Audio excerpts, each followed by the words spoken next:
Okay, guys, welcome to this episode. Tonight I am talking to the one and only Ian Walker, aka Hi. I4 Walker. Yep. Ian, if you'd just like to introduce yourself to people that are tuning into this episode. Hi, I'm Ian Walker. I have ulcerative colitis. I also have a stoma, and this is my story. Amazing. Ian, so obviously it's a bit of a small world. My cousin introduced me to yourself, and obviously you're quite good friends with her husband, Fletch. So yeah, it feels like I almost know you a little bit just by following you Yeah. on social media. Okay. So Ian, walk me through your life prior to being diagnosed with ulcerative colitis. What sort of stuff were you up to? I was a fairly active person. All through my youth, I was kind of quite an enthusiastic sports person. Played quite a bit of rugby as a kid. Right up until the point, really, probably about 6-7 years ago, I started to develop the early symptoms of what I now know to be bowel disease. At the time, I actually ignored the symptoms. As a guy, that's what you do. And I was actually round at my parents' house, and I'd used the downstairs toilet, and for some unknown reason, I didn't flush. I know, yeah. He's a non-flusher. I know. I washed my hands and did whatever I did and stuff, and I walked out. And about 20 minutes later, it was actually my mom that walked into the bathroom, and she shouted. And at that moment, I realised I'd not flushed. And she came out and she basically said to me, "How often do you have that?" To which I told her 5+ times a day. And she was the one that originally made me go to the doctors. I went to the doctor on a number of occasions over 12 months. And each time I was sent away and told that I just got a tear. They prescribed me with suppositories, which were the most uncomfortable things ever. I'd put them in, they'd come straight back out.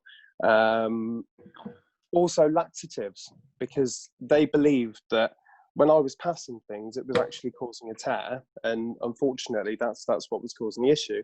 Yeah. I eventually asked to be referred to another doctor, and that doctor actually sent me for a colonoscopy. Excuse me. My original colonoscopy they weren't able to identify anything specific. They couldn't see a tear. So I actually went back for another colonoscopy at a later date, and they identified what they thought to be Crohn's at the time, which fortunately for me, well, I believe it to be fortunate, it was ulcerative colitis as opposed to Crohn's. For me, that to a degree was a godsend, having spent nearly 12 months thinking I'd got bowel cancer. I actually had a name to the condition that I had. It gave me an overwhelming sense of relief because I had the ability to then go away, research it. They give you minimum amounts of information at hospital, but I was able to do my own research and look into it. So yeah, I think that's a real positive when we do.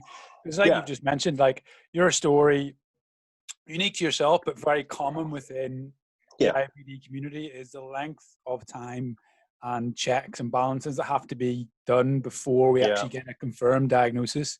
And you know, there's plenty of people out there that are still, they like the word indeterminate because it keeps the options open. So yeah, there's quite a few people out there that still really don't know what they've got and are going on a management plan. That may be. So yeah, it's amazing. Like, so how old were you when you were diagnosed? Oh gosh. So it's about 7 years ago. So I was about 30, how old am I now? 39. So it was about 32, 33 when I was diagnosed. I know, yeah, tell me about it. So, but no, before my actual, sorry, going back to your first question, before my actual diagnosis, I'd been going to the gym for quite a while. I was quite heavily into bodybuilding in the build up to being diagnosed, and actually got into running, which running, I believe, gave me the ability to cope with my symptoms a lot better. I started doing endurance events, and with the colitis, in the early stages of having the colitis, I was still able to do endurance events. When it got worse and the pain progressed, I slowly actually stopped doing what I loved. And mental health problems that came with that was phenomenal. Just having something that I once saw as the main thing that I was good at in life, which was running, just being taken away. So yeah, going from an active person to a not active person was pretty soul destroying at the time. I do remember that. So. And what was it about the running that you felt was so good for you and your mental health? What was it about it that you found? It blocks everything out. So when you're running, regardless of distance, your legs feel tired, your body's tired, and at that moment in time, nothing else matters. So my wife runs endurance events as well with me, and if you've been out running, say, for 5, 6, 7, 12 hours, all you care about is putting one foot in front of the other. Everything else in life seems irrelevant, and it just lifts a mental fog that I have, and helps me kind of focus on what I'm doing, which then helps in life with my ability to focus on one thing at a time, as opposed to, I found sometimes during my life I've had a number of things that hit you at the same time, and I'm just not able to cope. So yeah, for me, it just gives me a bit of clarity, gives me the ability to just block everything out and kind of start from scratch. But yeah, you mentioned really there about losing that and how that sort of started to impact you. So how did you get through that period of your life? Like, so you've obviously had running as a main source of just physical and mental well-being, and that was taken away. What was going on then after? So how did life change since you got diagnosed? As my symptoms progressed, I mean, when you're doing an ultra event, generally they tend to be trail races, cross country. So in the early days, if I had to stop in the woods or somewhere once or twice during the race, then I'd do it. I'd just make sure that I've got something in my bag that I'm running with to make sure I can quickly change into something. But as the illness progressed, I found it quite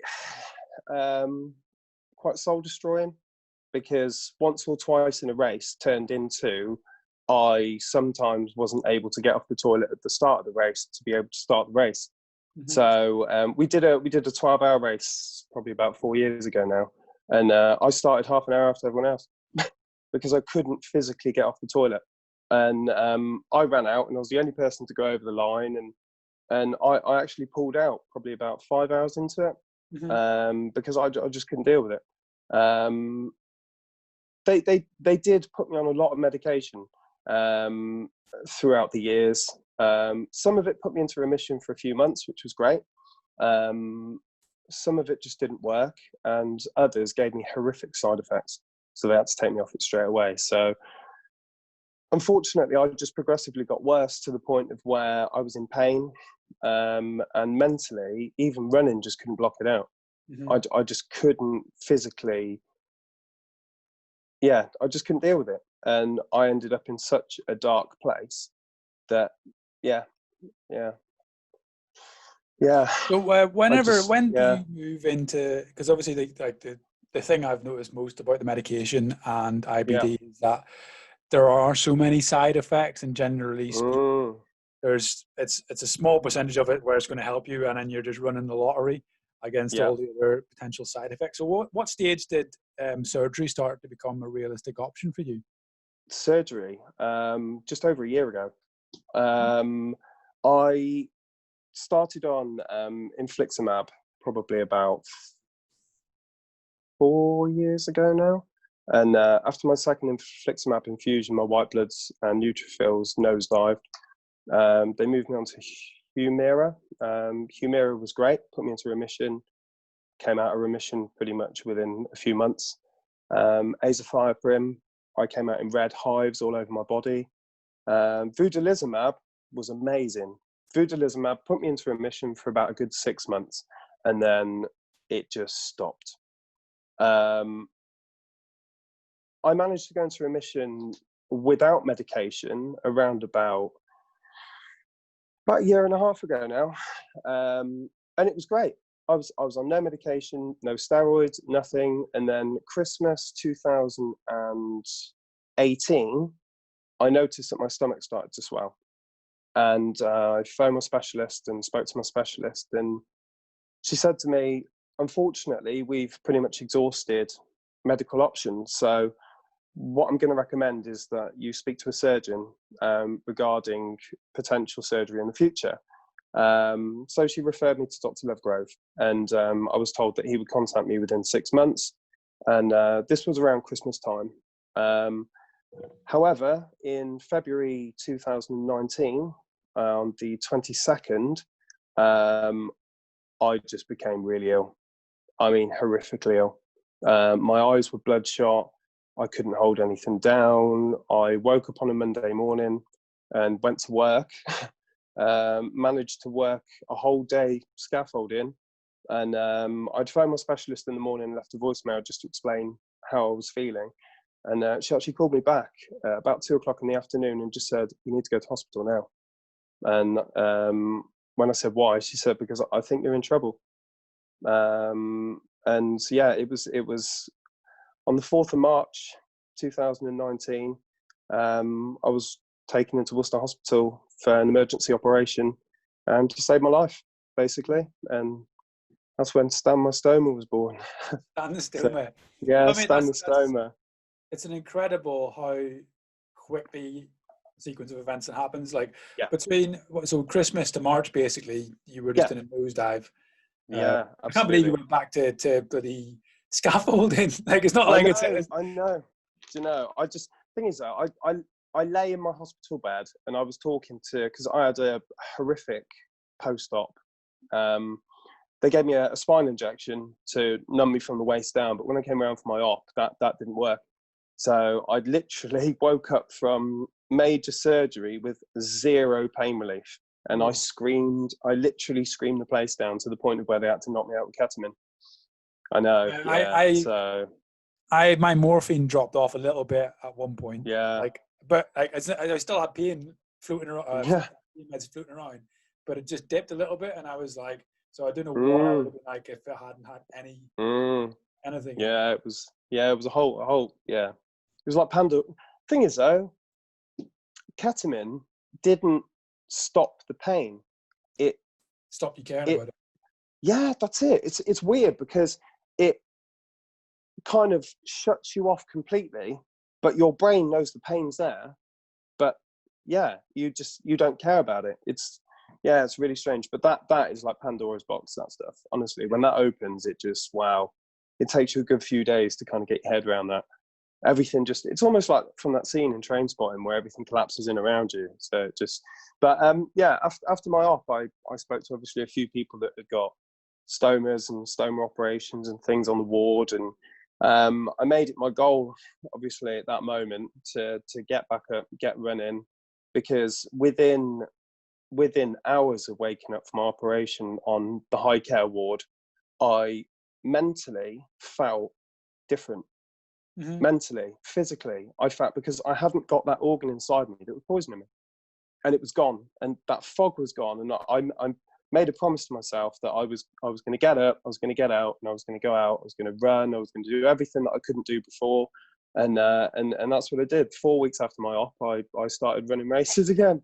I just had a support belt around me. It was slow, really slow, don't get me wrong, but and about it was four weeks after I did a 5 miler, 10 weeks after I did the Worcester Half Marathon, and then about 3 months after I did a 50-mile ultra again. So I chucked myself straight back in at the deep end. That's amazing. So, but it gave me my life back. Honestly, gave me my life back. So, and I think that's the process sometimes of how you arrive there. I'm like, I've I've talked to a few people now, and one of the guys who's also a PCI with me, he felt that if it hadn't been his decision, he might have struggled a bit more. Whereas for you, it was an emergency situation. And it's amazing to hear that, obviously, just the relief of almost being like a cure. I'd hate using the word cure because I know it's not a cure. I know, yeah. But that feeling of actually not being unwell or sick, and just being able to go, oh, this is what being normal feels like. That's it. You forget what it feels like to be normal, and that's it's amazing. After 6 or 7 years, of being ill, you're suddenly thrown into this world where you're not ill. You can do everything, and it's overwhelming. It is overwhelming because all my friends had kids. It just, like Fletch, for example. Fletch had 2 kids, and I missed out on 6 years of birthday parties, going out and stuff, because generally I felt too unwell to go. So I didn't, when I wasn't working, towards the end, I literally was coming home and sleeping on the sofa, and that was my life. But it's not over yet though. I'm slowly sliding again, because they kept about 7 inches from my rectal stub upwards to hopefully do a resection. But that's not possible now. I had a meeting 2 weeks ago with Dr. Lovegrove, and within the next 3 months, I'm going to have the final operation to give me a Barbie butt. So that would be gone, and Stan would be my friend for life. So, but do you know what? I don't mind. I honestly don't mind. And so many people that I speak to that have gone through that process. I've gone to the next stage where I've got a J pouch, but so many people find that just getting the ostomy is enough. I'm not being pro surgery. I'm just explaining for people that are tuning in to the episode that in certain cases the relief is so overwhelming that just like you're happy where you are, and that kind of consideration. And it's amazing that those options are available to us. I'll be honest with you, if my last section had recovered, I would have gone for a J pouch. Definitely would have done. I would have had the resection. I've got friends that have had it done, and initially they say it takes a little bit of time, obviously, for your bodies to get used to it, which is normal. But within a few weeks, one of my friends was fine, but then I've got another friend that took a couple of months, and I would have done that. But in the situation that I'm in at the minute, I wouldn't want to risk a resection for my last bit not to ever properly heal, for me to then have to go through the trauma of having another operation for another stoma. So in my head, the best thing for me is just to keep the stoma that I've got, and the other's not an option. But there's some people don't get on with their stomas, and I appreciate that. I totally appreciate that, because it is a really strange thing to have. But for me, it saved my life, and I've gone from one extreme to the other, and I'm content where I am. But if anyone is watching, and a resection, if you can go for it, there's so many benefits to it. With every operation, there's scare stories. There's scare stories with stomas, there's scare stories with everything. But if you look at the figures of the amount of people that have these operations daily, weekly, monthly, and yearly, the small things that are issues are outweighed by the positives of the operation. So I'm totally with you on that. Yeah. So what has this journey thus far sort of taught you about yourself? I'm stronger than I thought I was. It's a bit philosophical, but life does punch you in the face, and it will kick you when you're on the ground. That's anyone, any point in your life. It could be losing your job, it could be having your car stolen, but bruises do heal and scars fade. And you really don't appreciate how strong you are as a person until that is your only option. And all through my illness, I suffered massively with mental health issues. And for me, just trying to change my routines and stuff, kind of kept me from losing it. But yeah, I don't know. I just, yeah, could have slipped at any point. Yeah. Yeah. No, that's crazy. So for those people that are tuning in that are maybe newly diagnosed or going through a process and waiting diagnosis, what would your advice be for those people? Life will change. Not necessarily always for the worst, but when you've been diagnosed, you've got a name to it. There's support groups out there. There's people that are going through what you've been through, and talk. That's the biggest thing. Talk. Even if it's something you're sat there thinking that it is completely irrelevant, if you speak to somebody, generally people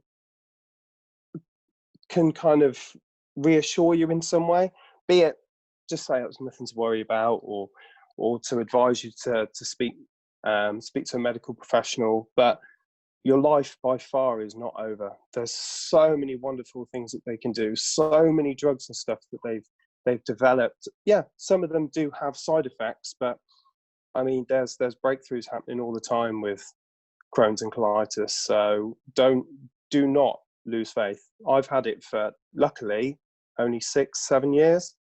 Some people live with it for their whole life, and drugs like infliximab, for example, they work absolute wonders for people. And I've got friends that have been on it for 15 years, and they lead fairly active, normal lives. So there are dark days, but dark days do pass, trust me. So what sort of things have you brought into your life that is giving you support? Like, what sort of social groups have you joined? The Crohn's and Colitis UK Forum. That's a biggie. I also follow a group which is Making Ostomies Cool.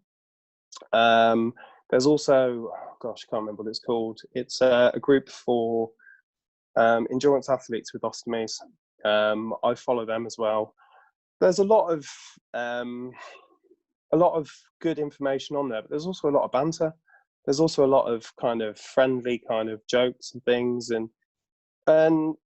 although the symptoms are serious, people also put a funny twist on it sometimes, which can comfort you to a degree, knowing that you're not on your own. And generally, you're talking to people on Facebook, on these groups, sat on the toilet, when they're sat on the toilet talking to you about the things at the same time. So it's quite funny. So, but Crohn's and Colitis, yeah, that's it. Yeah, that's it. So the Crohn's and Colitis groups are great.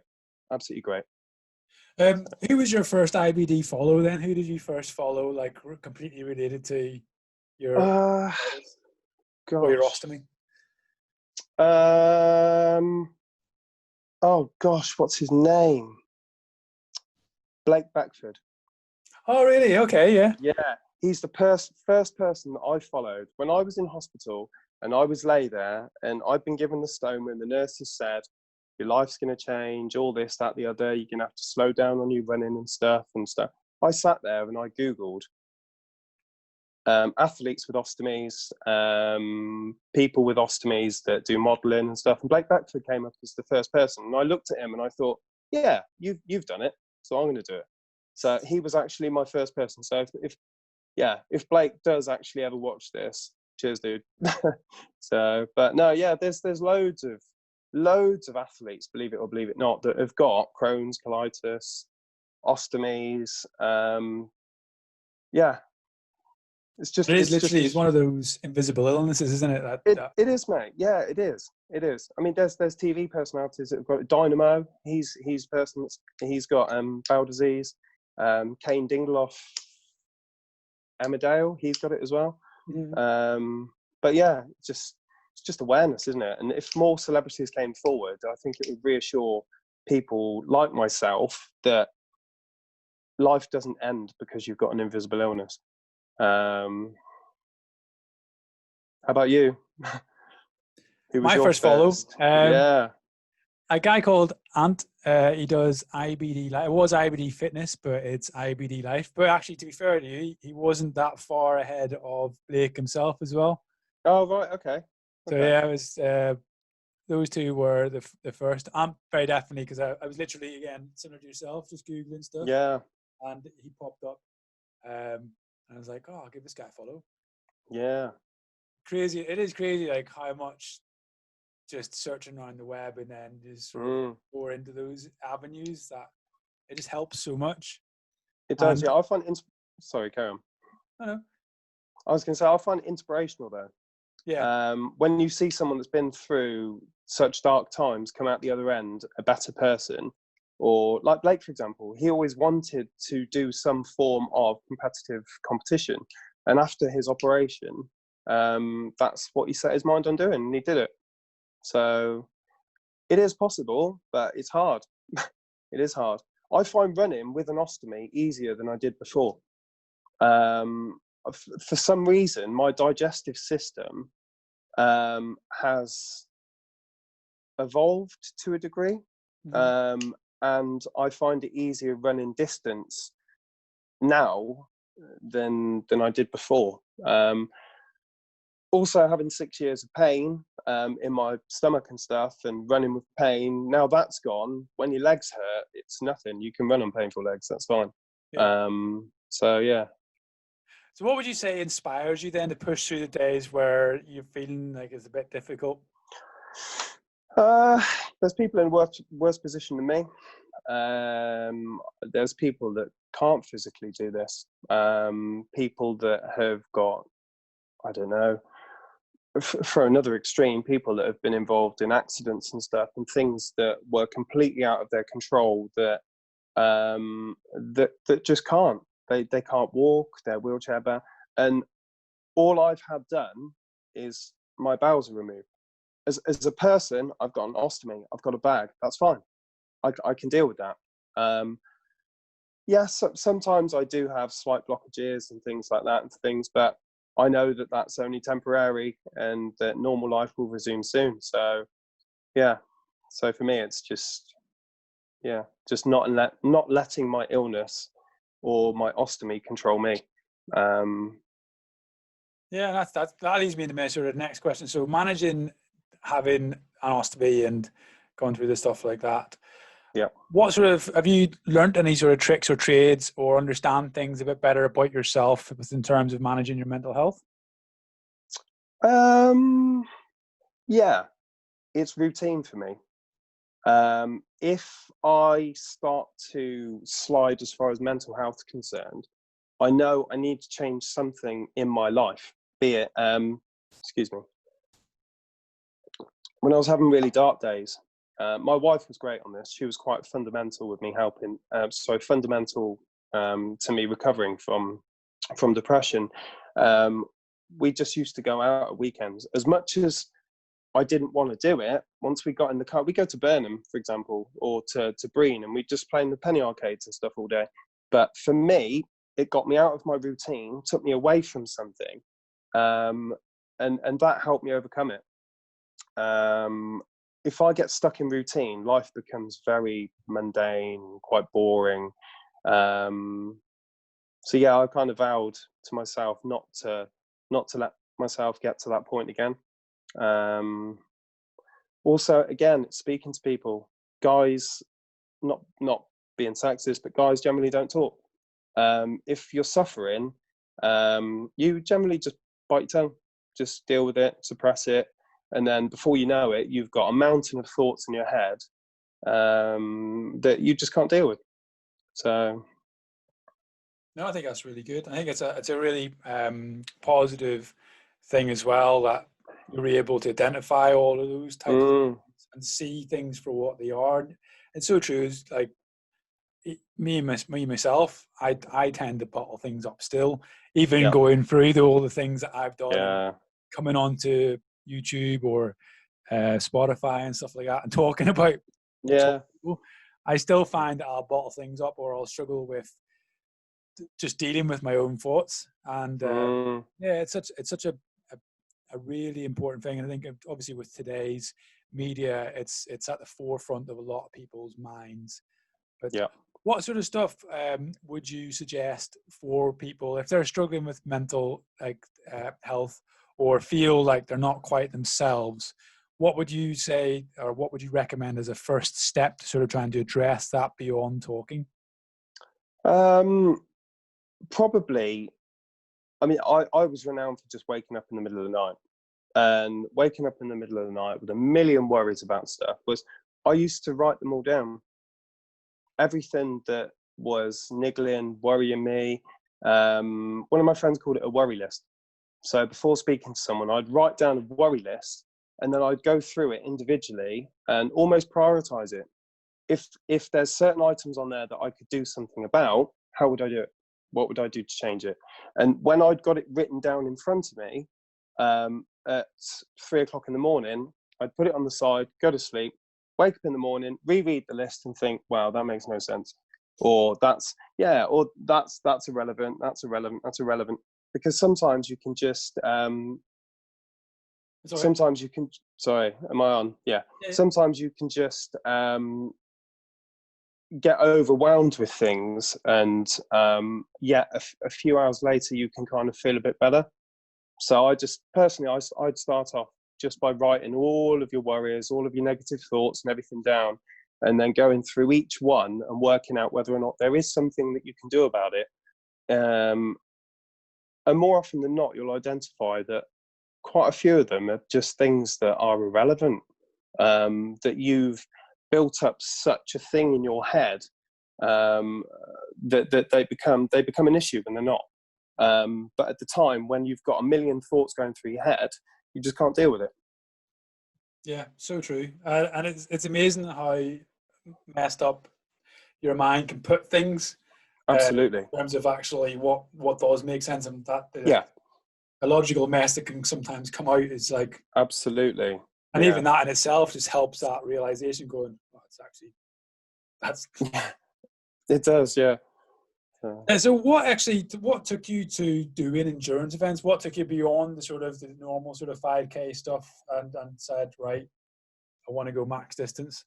I've always had a bit of an addictive personality as a kid. That goes for everything: sports, school, friendships, everything.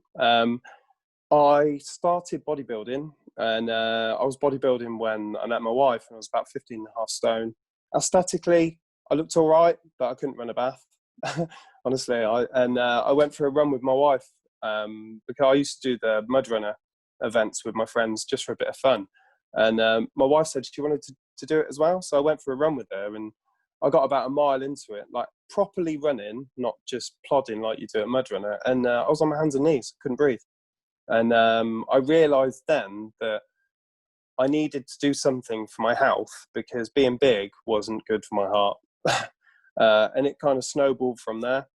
Mm-hmm. I developed more of a love for pushing myself, seeing how much further I could go each time, And within probably six to 12 months, myself and my wife signed up for Blackpool Half Marathon, and we went and did that. And then off the back of that, signed up for an event called the Pembrokeshire Coastal Challenge, which is 3 marathons back to back on 3 days. And we just drove to Pembrokeshire and we did that. We got through the first two days, and halfway through the 3rd day, and I physically could not. I was done, absolutely done. And we'd never run a marathon before, but for me, the feeling that you get halfway through when you feel absolutely shot, you can push through it generally mentally, and you can get to the end.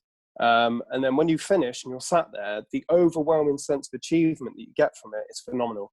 And that for me is like the endorphins I get from it is the buzz that I get from it, and that's the runner's high. And I just love that feeling.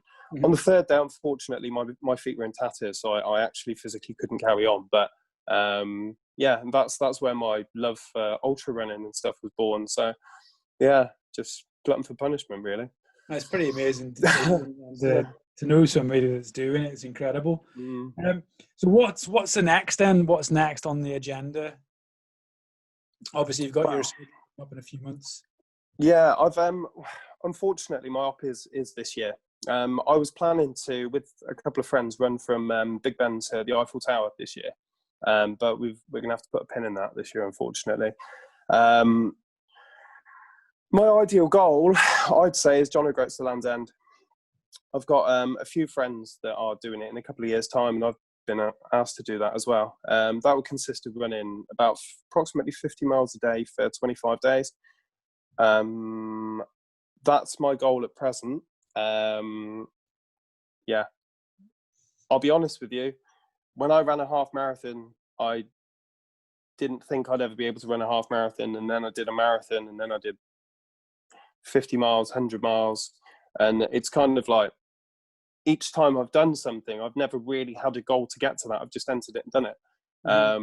So yeah, I don't know. My ultimate goal is just potentially just to travel, I'd say, and do some endurance events around the world. I've got there's a few guys that I know that a couple of them. I'm not sure if you've heard of Badwater, which is no, Badwater's it's a 135-mile ultra marathon that goes through Death Valley.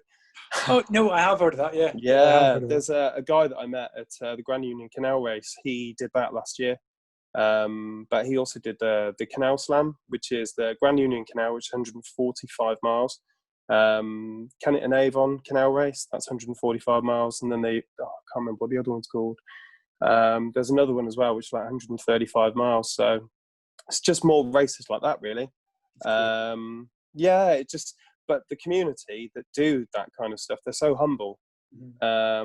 That's the biggest thing I'd say that attracts me to them, because they're just humble guys. You stand at the start line talking, and there's no bravado. There's no I've done this, I've got that, this, that, and the other. Everyone's just normal guys, and I just enjoy it. You run in, you spend a lot of time with people, and when you finish races, you make some friends that you know for years.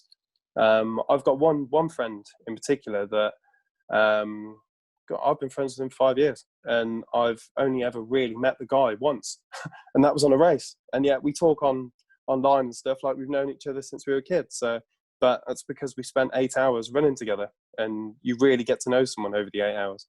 I guess you almost that amount of time in each other's company would almost be the amount of time in adult life that you probably spend with them, mate, for several years. You got it. Yeah, you got it. You do, because you'll go and meet him for a pint for an hour or something. Yeah. Every couple of weeks. So yeah. So what does your training look like? And specifically with having an ostomy, is there anything that you've learned or do that you found useful for that?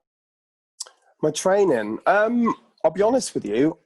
I don't really train that much. I've got quite an active job. So as a scaffolder, I'm on my feet all day, every day, carrying kit. So my feet and my legs ache at the end of almost every single day. So as far as endurance is concerned, my legs are pretty well rounded. Yeah, that's it. Sorry, conditioned. I mean, pretty well conditioned. I go out for 1-2 runs a week, maybe. Nothing more generally than about 6 to 10 miles. And what was your other part of the question? Sorry, was it what sort of stuff have you discovered relating to having an ostomy? Like, is there anything that you do slightly differently that you maybe discovered, or anything you're aware of that you need to do differently? There isn't really. I mean, as far as food's concerned, food for training and things is pretty much exactly the same. I mean, fancy running gels, energy drinks and stuff like that never really worked for me for running. Never. It always made me feel sick. It upset my stomach. So I used to drink flat Coca-Cola, and even for long distance runs, I'd have mini Mars bars, naked bars. And when I did a 100-miler, my wife met me at 52 miles with a pizza, and I had a large cheese and tomato pizza. So, but no, as far as anything that I've changed or adapted to, it's nothing really. I'm doing everything that I was before, just with the benefit, I'd say, of not having the stomach and bowel issues that I had before, which some people do get. It's quite common to get jogger's trot when you're out running, because you have such an intake of sweet, sugary stuff and an array of things that you wouldn't normally have at different checkpoints, that it upsets quite a lot of people's stomachs, which, touch wood, doesn't happen to me anymore.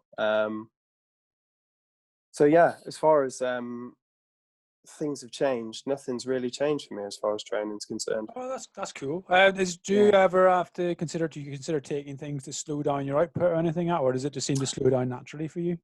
It slows down naturally for me during races because I'm borderline dehydrated during a race. I do ensure that I do have some form of electrolyte. Generally, more often than not, a diarylyte.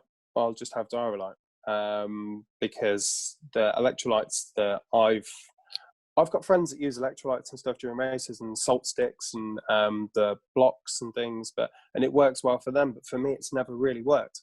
Mm-hmm. So I don't. Excuse me. I don't have to really take anything different. I just have to make sure that obviously I drink between checkpoints. I make sure that, so if I'm doing a distance run, for example, I make sure that between checkpoints I drink, say, 500 ml of fluid, and that's it really. Yeah. I think one of the things you touched on about your endurance fence, and I think it stretches beyond, again, people running with ostomies or having IBD and just general fitness, is the importance of eating actually real food and the energy gels and stuff.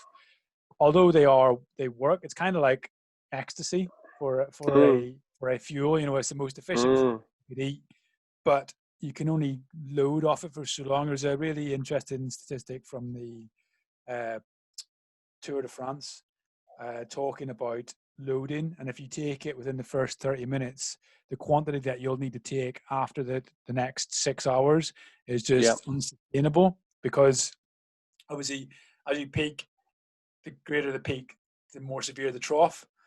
You take that type of energy. So one of the main things that when I've talked to the sort of professional athletes is how much they depend on real food, certainly earlier in those endurance races, and then towards the end. Like the Tour de France teams like Team Sky, for example, don't dope on gels until they're in the last 60 to 90 minutes. All right, okay. And they will consume real foods. Obviously, there's certain cyclists that'll have an element where they need to be on point for that section of the race, and they'll be allowed to take gels and stuff during that section. But predominantly, as a team collective, they won't take gels, and certainly the key riders won't take gels until they're in that final third, because it's just not sustainable for them. See, I found I spoke to a friend who said to me that with real food, it's best to, on endurance events, to start eating real food early on, like you've just said, just because of the amount of time it takes to get into your digestive system. It's got to go through your stomach and get into your body.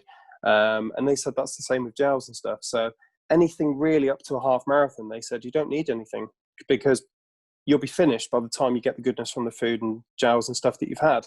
And it made sense. Marathons, totally different story.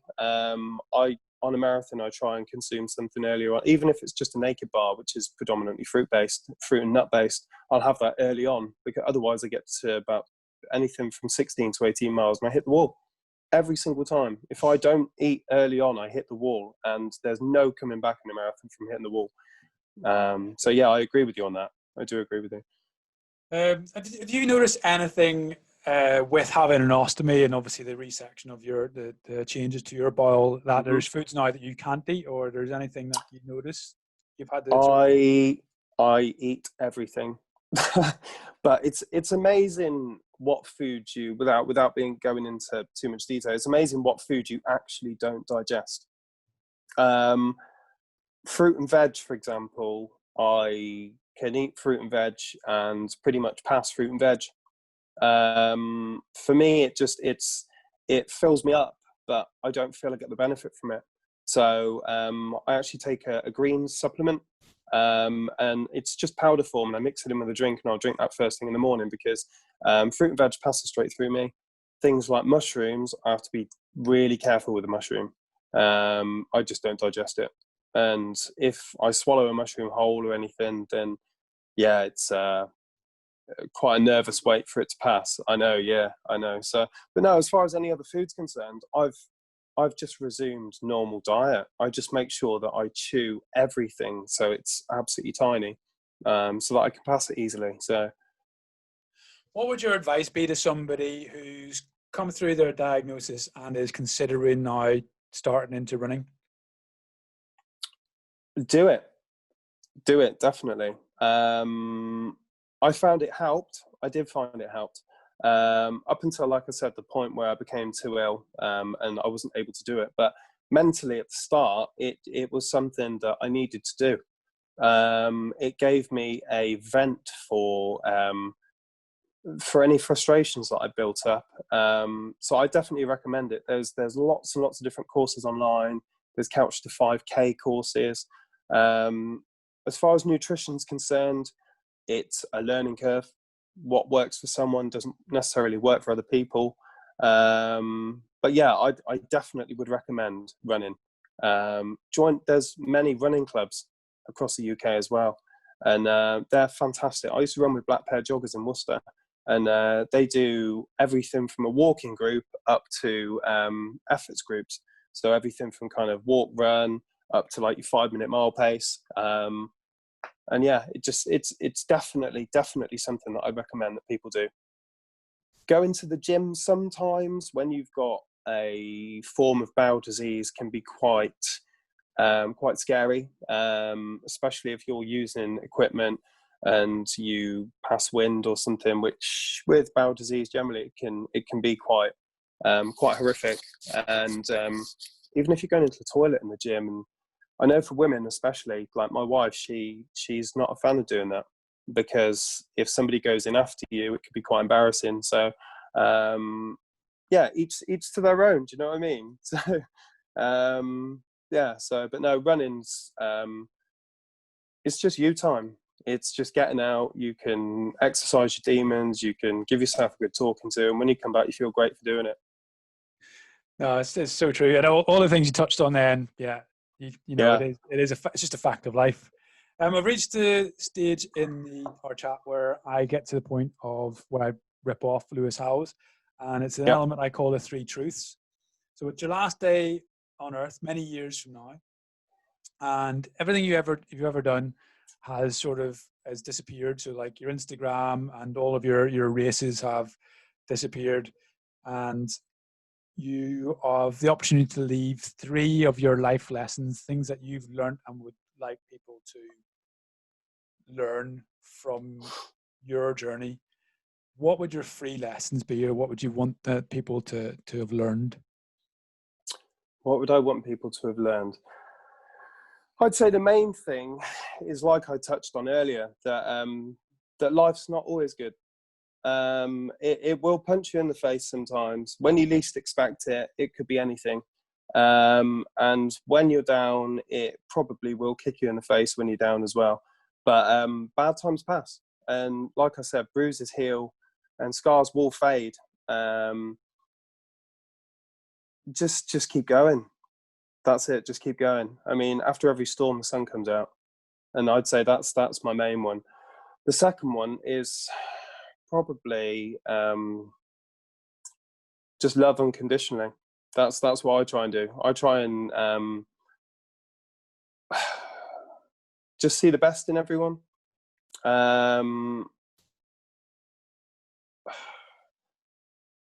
Yeah, sometimes it's hard. Sometimes it is hard, and some people will take you for granted. What would I say my third one would be?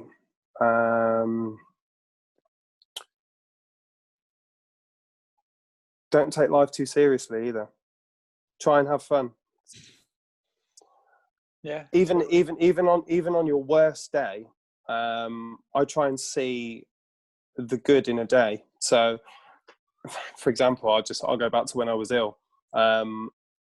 If I had a bad day, if I didn't have an accident during that day, that was a good thing. That was a positive out of a negative day. And I'd say they're my 3 things that I'd want people to take from my life. Yeah. I think that's class. Your first one made me think of Rocky. Yeah, that's where it came from. I've just adapted that kind of thing. It's sort of like Balboa one where he's talking to his son in the street about, like, it's not about how hard you can hit, it's about how hard you can keep moving forward. Absolutely. Yeah, it's such a truth, I think, especially when you're dealing with a chronic disease.